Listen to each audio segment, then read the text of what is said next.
Hello friends, नमस्कार। आज astrology series में मैं एक नए सब्जेक्ट की शुरुआत कर रहा हूँ और ये सब्जेक्ट है प्रोफेशन, नौकरी या व्यवसाय से रिलेटेड। ये सबसे ऐसा कॉम्प्लिकेटेड एरिया है जिसके अंदर की प्रेडिक्शन देना बहुत ज़्यादा डिफ़िकल्ट हो जाता है। और डिफ़िकल्ट प्रेडिक्शन देना इसलिए है क्योंकि हम जैसे जैसे एस्ट्रोलॉजी में एंटर करते हैं और लोगों के चार्ट देखते हैं तो हम बेसिक कंसेप्ट को पकड़कर चलते नहीं।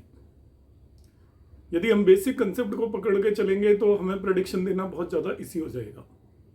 तो मैं अपकमिंग वीडियोस में आपको क्लासिकल कॉम्बिनेशंस पहले बताऊंगा और फिर मैं मेरी इंडिविजुअल टेक्निक बताऊंगा जो कि बहुत ज़्यादा सक्सेसफुल है। आप मेरे सारे वीडियोस देखते रहिएगा। आपको यदि पसंद आते हैं तो आप लाइक करें और शेयर करें, और जैसे भी सुझाव देना चाहें आप सुझाव भी दे सकते हैं।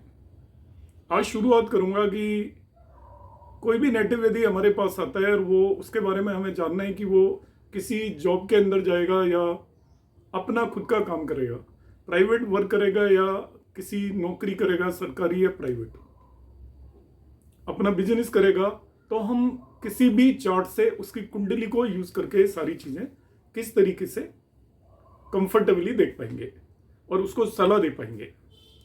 तो प्राइवेट, बिजनेस और सर्विस का जो कॉम्बिनेशन है ये 7 पॉइंट कॉम्बिनेशन है। तो वन बाई वन मैं ये सभी पॉइंट्स आपको बताऊंगा। There are 7 principles for that. 7 principles में जो सबसे पहला प्रिंसिपल आता है वो number of planets from 7 to 12th house and from 10 to 3rd house. अब नेचुरल क्वेश्चन अराइज होता है कि मैंने number of planet from 7 to 12 क्यों लिया और 10th हाउस से 3rd हाउस तक क्यों लिया। 7 से 12 के बीच में 10वां भाव आता है, 10th हाउस आता है जो आजीविका या प्रोफेशन का भाव होता है। तो आजीविका और प्रोफेशन के भाव के आसपास के भावों में जितने ज्यादा या कम ग्रह होंगे, प्लैनेट होंगे, उसके बेसिस पर हमें एनालाइज करना है। दूसरा, मैंने कहा 10वें और तीसरे भाव। 10वें और तीसरे भाव के बीच में लग्न आती है। एक्चुअली लग्न के दोनों तरफ हमने दो दो भाव ले लिए, ऐसे ही 10वें भाव के दोनों तरफ भाव ले लिए। यदि इन भावों में 7वें से 12वें भाव के बीच में यदि 5 या 5 से ज्यादा ग्रह अवेलेबल हो, बैठे हों, तो ऐसा नेटिव अपना खुद का बिजनेस करेगा। और यदि उससे कम नेटिव बैठे हों, ग्रह बैठे हों, तो नेटिव सर्विस में जाएगा। बिल्कुल उसी तरीके से यदि 10वें भाव में 10th हाउस से लेकर 3rd हाउस के बीच में 5 या 5 से ग्रह किसी नेटिव के बैठे हों तो वो अपना बिजनेस करेगा। और यदि 5 से कम ग्रह बैठे हुए हैं तो वो जॉब के अंदर जाएगा। तो फर्स्ट वन ये कॉम्बिनेशन है। सेकंड कॉम्बिनेशन जो हमें देखना है वो हमें देखना है कि 2 तरीके के आपके प्लेनेट को हमने क्लासिफाई किया हुआ है। एक पूर्ण परमात्मा प्लेनेट है, PPP, पूर्ण परमात्मा प्लेनेट, और दूसरे पूर्ण परमात्मा नहीं है, उन्हें जीवाश्म प्लेनेट बोलते हैं। हमें पता है कि जो 10 अवतार हैं उनमें अभी 10वां अवतार होना बाकी है। बाकी जो 9 अवतार हैं उसमें 4 ऐसे अवतार थे जो पूरी तरह से 100% जिसमें ईश्वर का अंश था, और 5 ऐसे अवतार थे जिसमें ईश्वर के साथ साथ जीव का भी अंश था, जिन्हें हम जीवाश्मा ग्रह बोलते हैं। अब पूर्ण परमात्मा ग्रह 4 हैं आपके: सूर्य, चंद्रमा, मंगल और राहु। यदि सूर्य, चंद्रमा, मंगल और राहु, ये 4 जो पूर्ण परमात्मा ग्रह हैं, ये यदि 7वें से 12वें भाव में या 10वें से तीसरे भाव में, मतलब कोई भी एक काउंटिंग करोगे आप, 7 से 12 काउंटिंग कर ली, यदि वहां 2 या 2 से ज्यादा पूर्ण परमात्मा ग्रह बैठे हैं या 10वें से तीसरे भाव के बीच में 2 या 2 से ज्यादा पूर्ण परमात्मा ग्रह बैठे हैं, तो ऐसा नेटिव अपना बिजनेस करेगा, सक्सेसफुली करेगा। और यदि ऐसा नहीं है तो वो नेटिव कहीं सर्विस करेगा। थर्ड कॉम्बिनेशन की बात करते हैं, गोचरस्थ शनि। अब गोचरस्थ क्या होता है? ये एक इंपॉर्टेंट कंसेप्ट है, मैं साथ साथ में बताता जाऊंगा। यहाँ पे जैसे अभी पूर्ण परमात्मा आया, एक कंसेप्ट आया, अब गोचरस्थ का कंसेप्ट बताता हूँ। दो तरीके का होता है कोई भी ग्रह, एक तो होता है गोचरस्थ, एक होता है अगोचरस्थ। अब गोचरस्थ किसे कहते हैं? यदि कोई भी ग्रह एक्सोल्टेड मीन्स उच्च का हो या अपने खुद के राशि में हो, ओम साइन स्वयं राशि में हो, मगर छठे, आठवें और 12वें भाव से उसका कोई भी लिंक ना हो, मीन्स ए प्लैनेट इधर एक्सोल्टेड और own sign but not related to 6, 8 and 12th house, उसको हम गोचरस्थ कहेंगे। अब अगोचरस्थ कौन हुआ? जो उच्च की जगह क्या हो जाए, जो डेबिलिटेटेड हो या नीच का हो जाए, छठवें, 8वें और 12वें भाव से उसका कोई लिंक हो जाए, वो अस्त हो जाए, ऐसा अगोचरस्थ होगा। अब हम बात कर रहे हैं गोचरस्थ शनि की।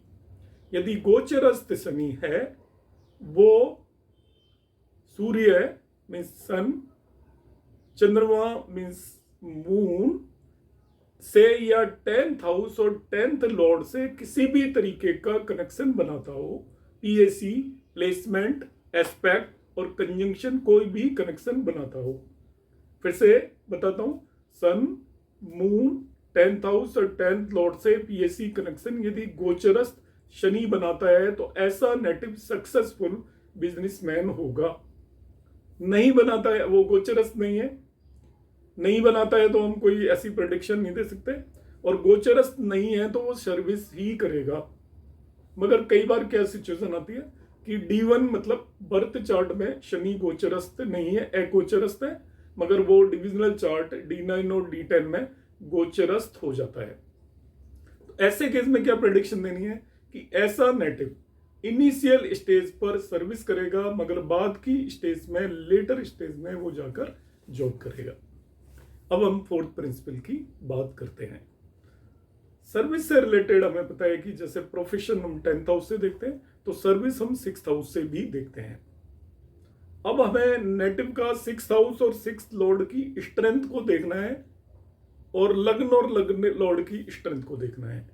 यदि 6th हाउस और 6th लॉर्ड की स्ट्रेंथ लग्न और लग्न लॉर्ड से ज्यादा हो जाए, बली हो जाए 6th लॉर्ड या 6th हाउस ज्यादा स्ट्रोंगर हो जाए, तो ऐसा नेटिव, क्योंकि छठा भाव ज्यादा स्ट्रोंग हो गया, तो सच नेटिव गोज टू सर्विस, तो वो जॉब करेगा ना कि अपना बिजनेस। तो 6th हाउस या 6th लॉर्ड यदि लग्न और लग्न लॉर्ड से स्ट्रोंग हो तो ऐसा नेटिव जॉब करेगा। ये फोर्थ कॉम्बिनेशन आ गया। अब हम फिफ्थ कॉम्बिनेशन की बात करते हैं। बिजनेस का मतलब है मोटा पैसा, धनी होंगे, रिच होंगे लोग जो बिजनेस करेंगे। जॉब करने वाला रिच तो नहीं हो सकता, और अदर मीन से यदि वो अर्न कर रहा है तो बात अलग है। जॉब करने वाला तो अपना काम ही चला पाएगा। तो धनयोग बन रहे हैं, यदि धनयोग बनता है, धन से रिलेटेड भाव में किसी भी तरीके का लिंक हो, दूसरा भाव मीन्स सेकंड हाउस, पांचवा भाव मीन्स 5th हाउस, नवा भाव मीन्स 9th हाउस और 11वां भाव, इन चारों के बीच में जो योग बनते हैं उन्हें धन योग बोलते हैं। किसी भी नेटिव की कुंडली में यदि धन योग बन रहे हैं तो ऐसा नेटिव बिजनेस करेगा। और धनयोग कम बन रहे हैं, मतलब कुछ ना कुछ एक दो धनयोग तो हो सकते हैं, मगर कई सारे धनयोग बन रहे हैं, तो वो बिजनेस करेगा और रिच होगा। और जिसकी कुंडली में धनयोग नहीं बन रहे हैं या कम बन रहे हैं वो सर्विस करेगा। ये पांचवा कॉम्बिनेशन है। Now will discuss about 6th one combination. 9th house भाग्य का भाग हाउस है और 10th हाउस कर्म का या प्रोफेशन का हाउस है। 3rd हाउस आपका साहस पराक्रम का हाउस है। तो जो बिजनेस करता है उस पर्सन को भाग्यशाली भी होना पड़ेगा, पराक्रमी भी होना पड़ेगा और कर्मी भी होना पड़ेगा, कार्मिक भी होना पड़ेगा, तभी वो व्यक्ति बिजनेस में आगे बढ़ेगा।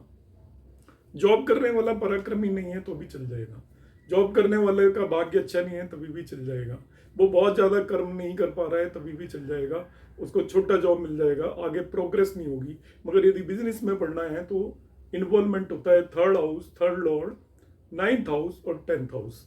भाग्य और पराक्रम और कर्म तीनों के कॉम्बिनेशन से ही पर्सन बिजनेस में आगे बढ़ता है। तो 3rd हाउस और 3rd लॉर्ड का जब भी 9th हाउस नाइन्थ लॉर्ड और 10th हाउस 10th लॉर्ड से पीएसी कॉम्बिनेशन बन जाए। थर्ड हाउस थर्ड लॉर्ड का 9th हाउस 9th लॉर्ड से 10th हाउस 10th लॉर्ड से प्लेसमेंट एस्पेक्ट या कंजंक्शन का कोई भी कॉम्बिनेशन बने तो ऐसा पर्सन बिजनेस करेगा, और नहीं बनता है तो वो पर्सन सर्विस करेगा। और last one combination 7th one, Indu लग्न। तो इंदु लग्न को धन लग्न भी बोलते हैं। धनी होने में किस व्यक्ति पर कितना पैसा है, इंदु लग्न का बहुत इंपॉर्टेंट रोल होता है। इंदु लग्न कैसे निकालते हैं आप मेरे वीडियोस देख सकते हैं, थोड़ा सा ब्रीफ में अभी बता देता हूँ।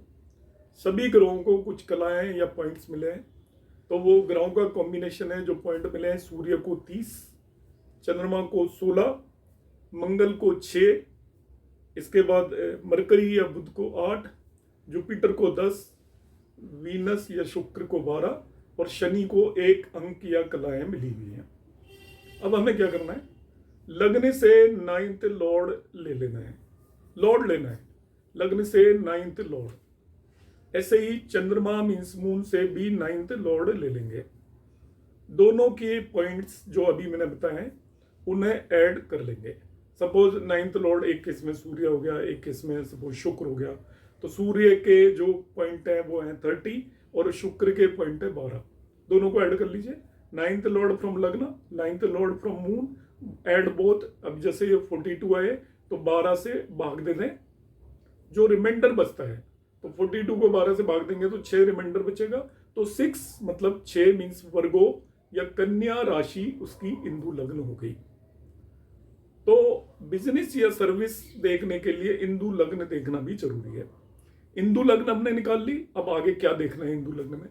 यदि इंदु लग्न को कोई भी एक्सोल्टेड मीन्स उच्च का ग्रह किसी भी तरीके से प्रभावित कर रहा हो, शुभ ग्रह प्रभावित कर रहा हो या उच्च का अशुभ ग्रह भी प्रभावित कर रहा हो, तो ऐसा पर्सन रिच होता है, धनी होता है। धनी होता है इसका मतलब वो अपना बिजनेस करेगा, क्योंकि जॉब करके फिर बताऊंगा कि कोई पर्सन धनी हो नहीं सकता।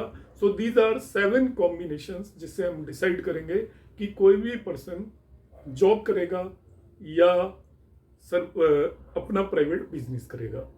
तो आई होप आपको ये ऑल 7 कॉम्बिनेशंस क्लियर हो गए होंगे। अब नेक्स्ट वन मैं कॉम्बिनेशंस की बात करूंगा, और वो कॉम्बिनेशंस हैं हमारे कि किसी भी पर्सन को यदि वो जॉब कर रहा है तो फर्स्ट टाइम सैलरी कब मिलेगी, या आप कह सकते हो कि पहली बार वो कब जॉब लगेगा, उसका पहली बार नौकरी पे वो कब जाएगा। तो यहां पर जो मैं कॉम्बिनेशंस बताऊंगा वो जेमिनी एस्ट्रोलॉजी के कॉम्बिनेशंस बताऊंगा। जेमिनी एस्ट्रोलॉजी में राशियों की दृष्टि होती है, राशियों की ही दशाएं होती हैं। तो जेमिनी एस्ट्रोलॉजी में चर दशा पर बेस्ड मैं कॉम्बिनेशंस बता रहा हूं। चर दशा के मेरे वीडियोस आप देख सकते हैं, उसमें किस तरीके से हम राशि की दशा निकालते हैं जेमिनी में, तो वो आपको समझ में आ जाएगा। अब चर दशा के बेस में फर्स्ट सैलरी के क्या कॉम्बिनेशंस है। तो यहाँ पर जो पीएसी में जब एस्पेक्ट की बात करूंगा तो ध्यान रखना है पाराशरी एस्पेक्ट नहीं है, राशियों का एस्पेक्ट है। फिर थोड़ा ब्रीफ में बता देता हूँ राशियां कैसे एस्पेक्ट करती हैं।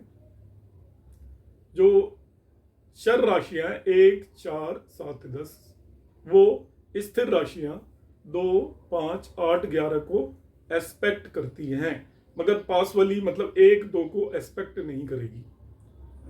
पहली राशि आपकी बाकी सब स्थिर राशियों को एस्पेक्ट करेगी, अपने पास वाली को नहीं करेगी। इसी तरीके से स्थिर राशियां 2, 5, 8, 11 सभी चर राशियों को 1, 4, 7, 10 को एस्पेक्ट करेंगी, मगर अपनी सबसे पास वाली राशि को एस्पेक्ट नहीं करती। जैसा स्थिर राशि 5, 4 को एस्पेक्ट नहीं करेगी।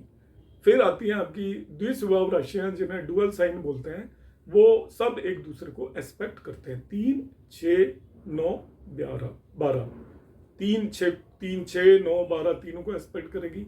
6 राशि 3, 9, 12 को एस्पेक्ट करेगी, तो ये एस्पेक्ट है। तो एस्पेक्ट का यहाँ से काम चल जाएगा। अब जो कॉम्बिनेशंस हैं उसके लिए हमें जेमिनी में ग्रहों को 7 तरीके के चर कारक होते हैं। यहाँ पे जो कारक काम में आने वाला है वो होता है अमात्य कारक। अमात्य कारक क्या होता है निकालना बड़ा सिंपल है। आपके सभी ग्रहों की डिग्री लिख लीजिए, राहु केतु को छोड़ दीजिए। बाकी के 7 ग्रहों की डिग्री लिख लीजिए। जिस ग्रह की केवल डिग्री लिखनी है, साइन नहीं लिखना। जिस ग्रह की डिग्री दूसरे नंबर पर आती हो उस ग्रह को अमात्य कारक बोलते हैं। तो प्रोफेशन से रिलेटेड मैटर्स में अमात्य कारक की बहुत ज्यादा इंपॉर्टेंस होती है। तो सैलरी के कॉम्बिनेशंस में भी अमात्य कारक इज वेरी इंपॉर्टेंट। तो फर्स्ट वन कॉम्बिनेशन आता है कि अमात्य कारक, जब पर्सन को फर्स्ट सैलरी मिलेगी तो अमात्य कारक उसकी कुंडली में वो उसकी जो भी एमडी और एडी जिस राशि की महादशा और अंतरदशा चल रही है उसे इन्फ्लुएंस करेगा, या जिस राशि की दशा या अंतरदशा चल रही है उससे 10वें या 11वें भाव में होगा। तो फिर से रिपीट कर देता हूं मैं। अमात्य कारक फर्स्ट सैलरी के टाइम पर महादशा राशि या अंतरदशा राशि को इन्फ्लुएंस करेगा। इन्फ्लुएंस का मतलब या तो एस्पेक्ट कर रहा होगा या वहां बैठा होगा, या महादशा और अंतरदशा वाली राशियों से 10वें या 11वें भाव में बैठा होगा। पहला कॉम्बिनेशन। दूसरे कॉम्बिनेशन की बात करते हैं, इंदु लग्न या इंदु लग्नेश। तो इंदु लग्न अभी मैंने बताई थी कुछ दिन पहले, हम इंदु लग्न निकाल लेंगे, राशि होगी वो। तो इंदु लग्न या इंदु लग्नेश भी महादशा या अंतरदशा राशि को इन्फ्लुएंस करेगा, या महादशा और अंतरदशा राशि से 10वें या 11वें भाव में होगा। यह दूसरा कॉम्बिनेशन है जब पर्सन को पहली सैलरी मिलेगी। तीसरा कॉम्बिनेशन, अमात्य कारक इन ट्रांजिट। जो भी ग्रह अमात्य कारक है वो ट्रांजिट मतलब गोचर के अंदर महादशा अंतरदशा राशि को प्रभावित करेगा या उससे 10वें या 11वें भाव के अंदर ट्रांजिट करेगा। तो ये 3 कॉम्बिनेशन मैंने जेमिनी सूत्र के बताए कि पर्सन को जब फर्स्ट सैलरी मिलेगी तो वो ये 3 चीजें होंगी। अमात्य कारक यदि राशि महादशा अंतरदशा राशि को प्रभावित करेगा या उससे 10th हाउस के अंदर होगा। दूसरा कॉम्बिनेशन है कि इंदु लग्न या तो महादशा या अंतरदशा राशि को प्रभावित करेगी या उससे 10th या 11th में होगी। तीसरा कॉम्बिनेशन, अमात्य कारक ट्रांजिट या गोचर में महादशा या अंतरदशा राशि को प्रभावित करेगा या उससे 10th या 11th हाउस में होगा। अब आते हैं एक लास्ट कॉम्बिनेशन जो कि हर जगह पे एप्लीकेबल होता है, जिसे हम डबल ट्रांजिट बोलते हैं। तो जब भी किसी भी नेटिव को जॉब लगेगा, उसका फर्स्ट सैलरी मिलेगी, तो सैटर्न और जुपिटर का डबल ट्रांजिट 10th हाउस या 10th लॉर्ड को इन्फ्लुएंस करेगा। ये क्लासिकल कॉम्बिनेशंस है। अब मैं आपको एक अपना कॉम्बिनेशन बताता हूं, और जो लोग एस्ट्रोलॉजी प्रैक्टिस करते हैं ये उनके लिए बहुत ही इंपॉर्टेंट है कि हम किस तरीके से डिसाइड करेंगे कि किसी भी नेटिव का जॉब कब लगेगा। ये बहुत रेयर कॉम्बिनेशन है, आप इसे ध्यान से सुने, नोट करें और अप्लाई करें। 10वां भाव कर्म का भाव होता है, 11वां भाव लाभ का भाव होता है और पहला भाव लग्न का भाव होता है। जब भी किसी नेटिव का जॉब लगता है या पहली कमाई होती है तो लग्न तो कुंडली के हर चीज में पर्सन से रिलेटेड हर मैटर में इन्वॉल्व होती ही होती है। तो जॉब या जो भी बिजनेस कर रहा है पहली इनकम में उसका 10वां भाव भी इन्वॉल्व होता है, 11वां भाव भी इन्वॉल्व होता है, मगर इनकम में 11वां भाव ज्यादा इन्वॉल्व होता है। अब हम क्या कॉम्बिनेशंस देखेंगे। 11th Lord in transit, 11th Lord in transit लग्न या लग्न लॉर्ड को इन्फ्लुएंस करे क्लोज डिग्री से। पहला combination 11th Lord in transit लग्न या लग्न लॉर्ड नेटिव को, कुंडली में जो लग्न है उसे और कुंडली के लग्न लॉर्ड को 11th Lord in transit influence कर दे। पहला कॉम्बिनेशन। दूसरा कॉम्बिनेशन, लग्न लॉर्ड 11th हाउस या लग्न लॉर्ड इन ट्रांजिट, लग्न Lord in transit 11th house को कुंडली के को या नेटल 11th लॉर्ड को इन्फ्लुएंस करे। मतलब मैं जो कॉम्बिनेशन बता रहा हूं उसमें एक का गोचर है और दूसरे का कुंडली के अंदर उसकी स्थिति है जिसे हम नेटल बोलते हैं। तो मैं दोनों कॉम्बिनेशन पहले फिर रिपीट करता हूं। कि पहला कॉम्बिनेशन है 11th लॉर्ड ट्रांजिट में गोचर में है, वो लग्न या लग्न लॉर्ड जो कुंडली में है उन्हें प्रभावित कर दे, या लग्न Lord in transit 11th house या 11th हाउस के लॉर्ड को कुंडली में जो बैठा हुआ है नेटल को प्रभावित करे। तीसरा कॉम्बिनेशन, ये दोनों ट्रांजिट में एक दूसरे को प्रभावित करें, मतलब 11th Lord in transit influence लग्न लॉर्ड, और डिग्री दोनों की क्लोज होनी चाहिए जब इन्फ्लुएंस कर रहे हैं तो क्लोज डिग्री से इन्फ्लुएंस करे। इसी तरीके से ये कॉम्बिनेशन प्रबल कॉम्बिनेशन है, मगर किसी किसी की कुंडली में सिमिलर कॉम्बिनेशन 10th लॉर्ड से भी देखे जाते हैं। तो मतलब 10th Lord in transit influence करे लग्न या लग्न लॉर्ड को, इसी तरीके से लग्न लॉर्ड इन ट्रांजिट इन्फ्लुएंस करे नेटल 10th हाउस या 10th लॉर्ड को। ये पहले वाले कॉम्बिनेशन से थोड़ा कमजोर कॉम्बिनेशन है। तीसरा कॉम्बिनेशन जो देखा जाता है वो देखा जाता है 9th हाउस से, क्योंकि 9th हाउस भी भाग्य हाउस है। तो नौकरी जिन लोगों की लगती है या जो बिजनेस शुरू होता है उसमें भाग्य का भी इन्वॉल्वमेंट होता है, तो सिमिलर टाइप का आप कॉम्बिनेशन देख सकते हैं कि 9th Lord in transit influencing the लग्न और लग्न लॉर्ड, या लग्न और लग्न लॉर्ड इन्फ्लुएंसिंग 9th हाउस और 9th लॉर्ड, और both in transit influencing each other. मगर जो इसमें सबसे स्ट्रॉन्ग कॉम्बिनेशन बनता है वो 11th हाउस और 11th लॉर्ड का बनता है। आप इन कॉम्बिनेशंस को लगा के देखिए और आपका क्या एक्सपीरियंस रहता है आप मुझे शेयर कीजिए। उम्मीद है आपको मेरी ये कोशिश अच्छी लगी होगी। यदि अच्छी लगी हो तो वीडियो को शेयर और लाइक करें। आप लोगों का बहुत बहुत धन्यवाद।